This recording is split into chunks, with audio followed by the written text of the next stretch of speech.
Nightwing 135, Legacy number 322, Dan Waters writing with Dexter Soy returning on art to finish off the arc.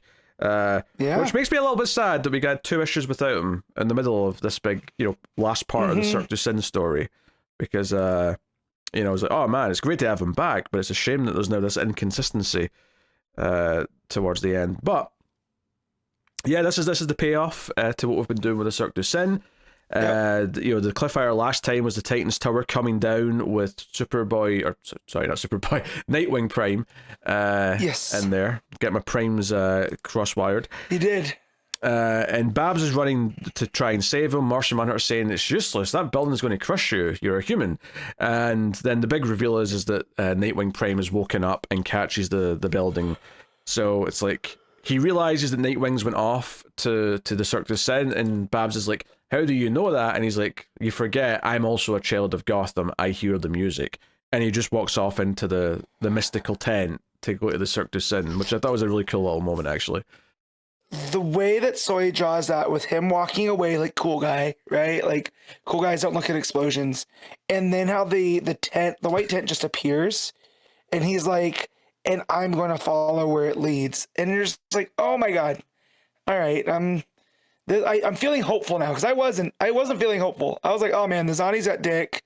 This is a horror story. It might not have a good ending. And when I say good, I don't mean fulfilling. I mean like a happy ending. Like something bad's gonna happen, right? And this only sealed that, right? Whereas like he's walking to his doom. It feels like into this white tent. So good stuff. Yeah, and the kids are all thanking Nightwing because Nightwing's injured the Zani with the ball from last issue, of course. And Olivia's headless body waking up the Zani. That gave me a good chuckle. I don't know if I was supposed to, but it's a funny image. Yeah, but he gets all the kids back, and he's like, hey, we're all going to get back home. I'm going to take you there, I promise. And Nightwing basically realizes, well, this place is all based on imagination, so if I just believe there's an exit, he says, oh, there's a ladder through here that'll take us back to the regular world. And sure enough, there's a big spotlight with a ladder coming down once they go behind the curtain, and he's like, damn it, I should have wished for a smaller ladder, because it's this really tall ladder going all the way up, which I thought was good fun. So he's got the kids all climbing up, and then he looks down the ladder as they're climbing up, because he's at the bottom to protect the kids, and he looks down, and the Zani looks like he's got like 6 arms as he's like crawling up like a big spider up the it's ladder. like a spider because all the eyes. I was like, what is going on? I was like, oh, he's looking like a tarantula, right? This is big. And I was like, oh, that makes him even worse, man. He's like a nightmare fuel creature now. Yeah, he's super creepy. And then the big save, of course, as he's grabbing Nightwing's leg, is in comes flying Nightwing Prime, who's in here now, and takes on the Zani. And the big thing, we've been comparing the Zani to these mythical like horror characters and stuff like that. And this definitely felt like he's like, hey, those kids have all been in here now. They've all been tainted with my evil, which means they'll always remember, and that will always be my doorway back. Even if I'm gone for a while, like I will always have a path back because those kids remember this place. Yeah. It's very Freddy Krueger, right? Because that's Freddy's plan in Freddy v. Jason. You got to make him scared again. It's later Freddy, which is not what I would say is like proper Freddy, but yeah, technically later Nightmare movies did apply that logic a little bit, but that was a very specifically Freddy v. Jason thing, which I wouldn't hold up as a shining example of the best of Freddy Krueger. No, but that's what I thought of, was that it's like, oh no, they will always be afraid of the Zani, right? And then that is my doorway back. So like, you might defeat me now, Nightwing, but I'll be back whenever, and no one's safe. Yeah, and I was just like, oh man, that's dark. But then Nightwing Prime says, actually, no. What if someone's here to stop you? And technically, Nightwing Prime's powers are all based on imagination because it was an imp that gave him these powers. Yeah. So he's like, what if there's someone here stopping you from leaving? And Nightwing Prime basically just accepts that he's staying in here as the guardian to keep the Zani at bay. Yep. So, Dick's obviously sad about this. Dick's really, when he gets outside and they're back in the real world, he's like, oh, I need to go back for Prime. And the entrance just disappears, like it just vanishes. I will say though, I love the art. Like when Nightwing Prime's saying this, when he's like, "Oh, I'll just stay here and stop you because that's what superheroes do," and you see his like eyes lighting up. The look of fear on the Zanny's face in that last panel, with all the eyes on his head, and like he looks like, "Oh no, this is a horrible idea" from his perspective. I've been out thought by a child, which I do like because it does come down to that. Well, superheroes are cooler than circuses, right? I can do this all day. So I do. And he's, it's the imagination of a child is that, breaks through the horror, which I do like that message. And right. Superheroes are better than circuses. I do fully endorse that sentiment. So yeah, Dick wants to like find a way back, and he wants to like figure it out, even though the doors disappeared. But then all the kids are like, "Hey, Nightwing, look at the city," and he turns around and like all the buildings are toppled over, and like kids are crying, and Dick, and like this is again the art choice here is really smart, is that his face is in full shadow, so it's kind of this dark moment for him, but he kind of has to accept that now I need to get these kids home, I need to help the city, I can't devote the time right now to try and going back to the Cirque du Soleil to save Nightwing Prime. He has to accept that he's left him behind. It's a really good moment. It really works, and no one blames him because he has to go and deal with all this stuff. And then we see like Superman and Wonder Woman are around helping get the buildings up and whatnot. Even the gangs are helping with like people who have been displaced. So that's really nice, and feels like they've been inspired by Nightwing along the way, which is cool. I seen that come back through, especially with the Teddies, because that's where Nightwing Prime, that's who he was associated with. So to see them come through, and like Nightwing has left an imprint even with these gangs here, so yeah. So when he talks about his friends, it's not just, the Justice League. It's also these gangs of Bloodhaven taking it, the side of the Angels for once. Yeah. And there's this really cool ending where, so one of the kids who disappeared was Maggie Sawyer's girlfriend's kid.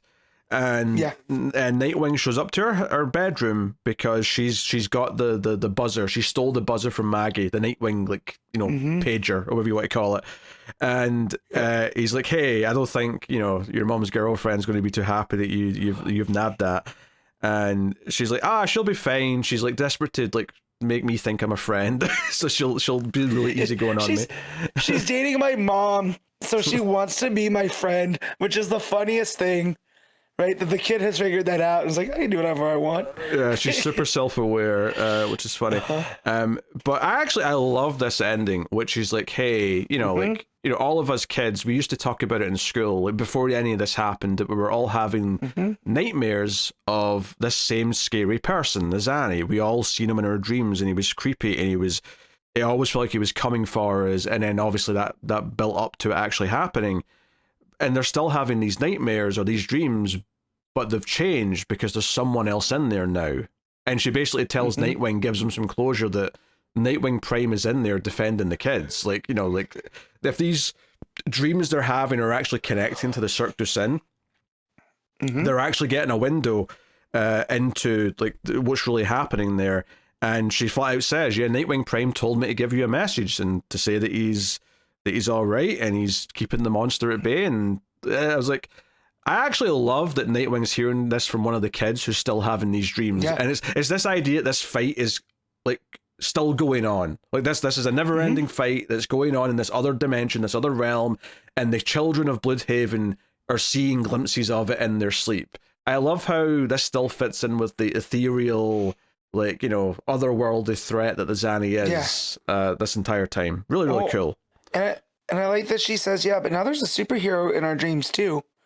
And just him standing over this fallen Zanny with her looking up at him.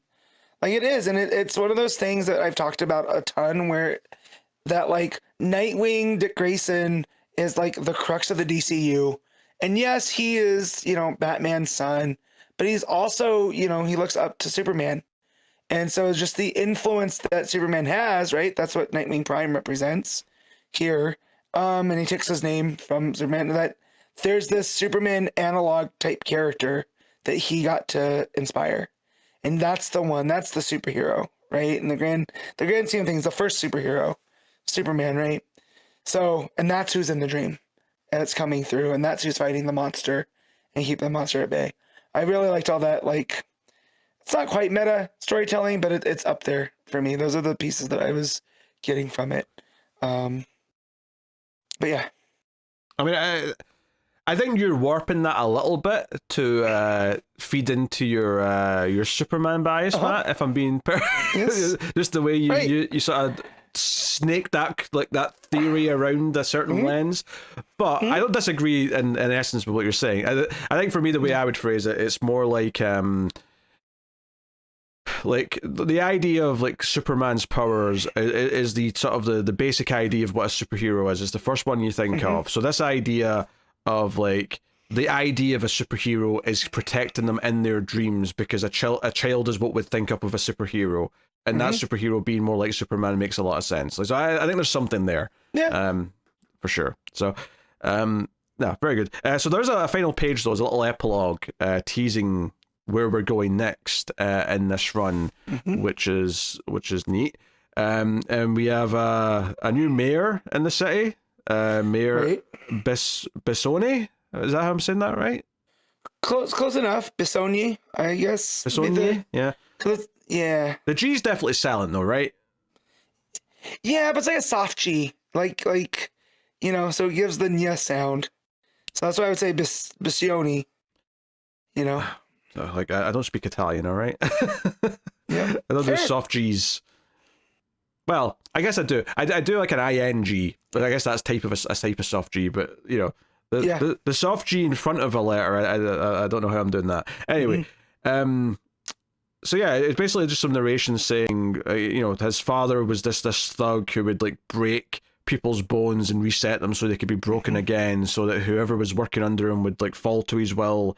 He was a cruel man, and then this guy, Bissonier is going to do that to the city. He sees the city as the body that needs to be broken and put back together in his image to reset the bones, as he puts it. And the art here shows that his big window has got a big crack in it that looks suspiciously like the Nightwing logo, just to give us a bit of a final moment to end on. I also like that he says, his father was a cruel man.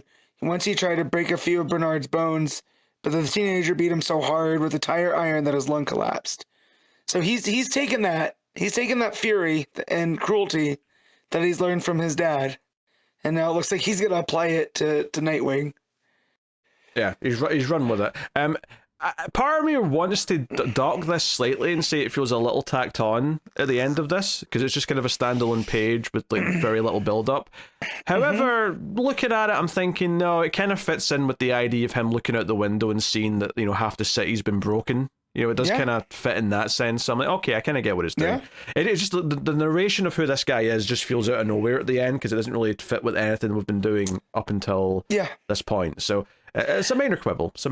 But no, because I thought the same thing, because we had been pretty consistent with the narration of the Zani and all this other stuff, and now there's this omnipotent, third-person narrator talking about the new mayor.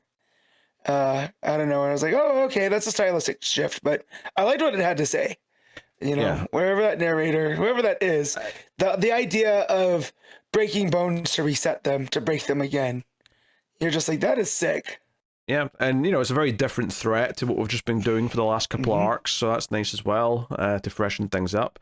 But no, I like the conclusion here to the Cirque du Soleil stuff, especially this idea of Nightwing hearing from one of the children that Nightwing Prime is okay, because now he's in the dreams fighting the Zani that they're all having, so they don't feel as scared as they used to, because he's in there protecting them. There's something really sweet, but it fits into the ethereal kind of unknown element of the Cirque du Soleil and the Zani and all that. So I really like that ending. All right, you want to rate it then? Yeah. I'm gonna give this an 8.5. I'm going with a straight 9. Oh, nice. Might even have been higher if I didn't have that quibble about the last page. I mean, it's good, a good page. It just feels a little bit tacked on to everything else.